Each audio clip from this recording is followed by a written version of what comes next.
வணக்கம். நேத்து தான் இட்லி கடை திரைப்படத்தையே பார்த்தேன். இந்த படம் பார்த்துட்டதுக்கு அப்புறம் என் மனசுக்குள்ள ஏகப்பட்ட கேள்விகள் என்னென்னு கேட்டுக்கிறேன். தனுஷ் அவர்கள் எதோ மைண்ட் செட்ல வச்சுக்கிட்டு இந்த படம் எடுத்தாருன்ட்டு நமக்கு தெரியல. ஒருவேளை இதுக்கு முன்னாடி நிலவுக்கு என்மேல் என்னடி கோவம் அப்படின்ற படத்தை இயக்கியிருந்தார். அதுல பல கேள்விகள் ஏற்பட்டுச்சு. அதாவது சமுதாயத்துக்கு நீங்க எதிராக நீங்க படம் எடுக்கிறீங்க. அதாவது அவங்க லவ் சீக்வன்ஸ் எல்லாம் வரும். அதாவது லவ் மாத்தி மாத்தி பண்ணிட்டு இருப்பாங்க. சமுதாயத்தை நீங்க கெடுக்குறீங்க அப்படின்னு சொல்லி பல விவாதங்கள் போயிட்டு இருக்கு. சோ அதை பார்த்துட்டு சமுதாயத்துக்கு நல்லது பண்றேன், பாரம்பரியமான விஷயங்களை ஒண்ணு நான் ஊக்குவிக்கிறேன் அப்படின்னு சொல்லிட்டு தான் இந்த படம் எடுத்தாரா. எனக்கு தெரிஞ்சு இந்த படத்துக்கு ஒரே ஒரு கேள்வி தனுஷ் அவர்களுக்கு நான் என்ன சொல்றேன்னா, இட்லியோட டேஸ்ட் இட்லியில கிடையாது, அது தொட்டுக்கிற சட்னியில தான் இருக்கு. இந்த விஷயம் தனுஷ் அவர்களுக்கு தெரியுமா தெரியாதான்னு தெரியல.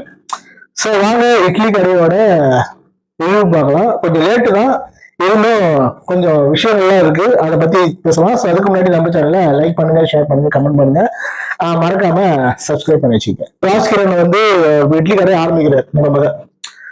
கல்யாணம் ஆகிட்டு இட்லி கடை ஆரம்பிக்கிறாரு. அது பிளாஷ்பேக்ல நடக்கும். ஸோ அதை பார்த்தீங்கன்னா பாரம்பரியமா கையில அம்மிக்கல்ல ஆட்டி தான் மாவே அரைக்கிறாரு. ஸோ எனக்கு என்னக்கா வாழ்க்கை நெறிமுறை சமஸ்பீடா போயிட்டு இருக்கு. இப்ப இருக்கிற காலகட்டத்துல நீங்க நான் போட்டி போட்டு போயினே தான். டைம் ரொம்ப முக்கியமா இருக்கு இந்த காலகட்டத்துல. சோ இருக்கும்போது ஒன்னும் அதே மாதிரி பாரம்பரியம் பாரம்பரியம் பாரம்பரியம் போகும்போது நம்மளோட டைம் தான் வேஸ்ட் ஆகுது. தனுஷ் அவர் ஒண்ணு அவரும் கேள்வி கேட்பாரு ஆரம்பத்துல, இதே மாதிரி குடும்பத்தை நம்ம அடுத்த கட்டத்துக்கு போகணும், கார் வாங்கணும், பங்களா வாங்கணும், ஒண்ணு இதே மாதிரியே பண்ணிட்டு தான் என்னதான் ஆகுது, ஒரு ஒரு ஃபேமிலி அடுத்த கட்டத்துக்கு எடுத்துட்டு போகணும் அப்படின்ட்டு கேள்வி கேட்பாங்க. அது ராஜ்கோன்ல என்னதான் அடுத்த கட்டத்துக்கு போனாக்கா மன நிம்மதியும் ஒண்ணு இருக்குல்ல, அது முக்கியம் இல்ல அப்படின்னுவாங்க.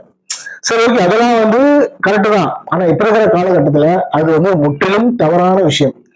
சார் நல்லவேளை அவர் இட்லி கடை தான் வச்சார். ஸோ இதே அவர் ராஜ்கரன் அவர்கள் வேற ஏதாவது கடை வச்சிருந்தா, அதாவது செருப்பு தைக்கிற கடையோ இல்ல இல்லைன்னா சாக்கடை ஆள்ற தொழிலோ, இது நான் தொழிலாம் தப்பு சொல்லல, எல்லாமே மனசார பண்ணும்போது எல்லா தொழிலும் நல்ல தொழில் தான். ஸோ அது மாதிரி பண்ணும்போது நீங்க அதே தொழிலை நீங்க பண்ணிக்கலாம். ஏன்னா இப்ப பெரிய விஷயமே இந்த தொழில் பண்றவன் அவன் பையனும் அதே தொழில் தான் பண்ணணுமா, அவன் பேர பையனும் அதே தொழில் தான் பண்ணணுமா அப்படின்ற பல விவாதம் வருது. ராஜ்கரன் பையனும் தனுஷும் அதே தான் பண்ணணும்ட்டு சொல்லி வளர்க்குறாரு. தனுஷும் என் பையன் அப்படிதான் பண்ணணும்ட்டு மனசுல நினைக்கிறாரு. அப்படி இருக்கும்போது சமுதாயத்தை நீங்க அப்படியே தான் நிதி வச்சிருக்கீங்க, குடும்ப முன்னேற்றத்துக்கு பண்ணக்கூடாது அப்படின்றதுதான் என்னோட கருத்து. இப்ப இருக்கிற காலகட்டத்துக்கு ஏற்ற மாதிரி நம்ம சமுதாயத்தை ஏற்படுத்தும் போது நம்மளோட வாழ்க்கை முறையும் மாற்றுறதுல தப்பே கிடையாது. ஒன்னும் அரசமாவே அரைச்சுக்கிட்டு அது நான் இங்கேதான் இருப்பேன், பாரம்பரியத்தையும் பார்ப்பேன், இது பண்ணுவேன்றது சுத்த பைத்தியகாரத்தனமா தான் இருக்கு. இப்ப தனுஷோட பையன் எடுத்துக்கலாமே. சோ அப்ப அவரு தான் அந்த கடையை எடுத்து நடத்துவாரு. உதாரணத்துக்கு சொல்றேன், 20 வருஷத்துக்கு அப்புறம் இந்த வாழ்க்கை முறை எப்படி இருக்குமான்னு நம்மளோட கேள்விக்குறையா இருக்கு. சோ ஒன்னும் அதே கடையை எத்தனை போய் சாப்பிடுவோம். ஏன்னா வாழ்க்கையில ஓடிட்டே இருப்பான், சமஸ்பீடா போயிட்டு இருக்கான். அப்படி இருக்கும்போது நம்ம இதெல்லாம் யோசிக்கும் போது ஓகே, பாரம்பரிய காப்பாற்றணும், அது பண்ணணும், இது பண்ணணும், உண்மைதான். ஆனா இருக்கிற இந்த காலகட்டத்துக்கு ஏற்ற மாதிரி மாற்றிக்கிறது தான் புத்திசாலித்தனம். அதை தனுஷ் அவர்கள் ஸ்ட்ராங்கா சொல்லியிருக்கலாம் இந்த படத்தை மூலமா. ஆனா சொல்ல மறந்துட்டாரா இல்ல சொல்ல தெரியலையா இல்ல சொல்றதுக்கு மனசு வரலையான்னு நம்மளுக்கு தெரியல.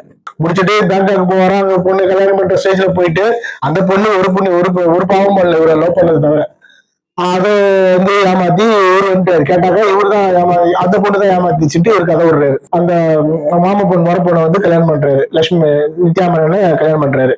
சோ இதெல்லாம் பார்க்கும்போது நம்மளுக்கு சிரிப்பு தான் வருது. ஏன்னா அவங்க வேலை கிடைக்காதா, வெளிநாட்டு போக முடியாதா, சம்பாதிக்க முடியாதா, அது மாதிரி ஹைஸ்டர் ஸ்டேட்ல பொண்ணு கிடைக்காதான்ட்டு ஏழு நினைக்கிறான். சோ அதெல்லாம் விட்டுட்டு இவரு இது மாதிரி பண்ணும்போது எத்தனை காலத்துக்கு இவர் இப்படியே இருப்பாரு எனக்கு தெரியல, ஒன்றும் புரியல நம்மளுக்கு. ஃபியூச்சருக்கு சூப்பரான ஒரு ஐடியா கொடுக்குறேன். இல்ல நம்ம சூரியவம்சம் படம் பார்த்தீங்க, அதில் இட்லி உப்புமா செஞ்சாங்க இல்லையா, அதே தான். இந்த இட்லி கடையை ஓடலை, அதுல சுட்ட இட்லிலாம் இருக்கும், அதை வச்சு இட்லி உப்புமா செய்யுங்க. அதை செகண்ட் பார்ட்டா எடுத்து ரிலீஸ் பண்ணுங்க. படம் பிளாக் பஸ்டரா இருக்கும். முக்கியமா சோலோவை ரிலீஸ் பண்ணுங்க. காந்தாரத்தையும் இருக்கும், அதுக்கிட்ட மாட்டி தொலைச்சிடாதீங்க, அப்புறம் கம்பெனி பொறுப்பில்லை. ஸோ இந்த வீடியோ பிடிச்சிருந்தா லைக் பண்ணுங்க, ஷேர் பண்ணுங்க, கமெண்ட் பண்ணுங்க, மறக்காம சப்ஸ்கிரைப் பண்ணி வச்சுங்க. அடுத்த ஒரு வீடியோல சந்திக்கலாம். டாடா, பாய்.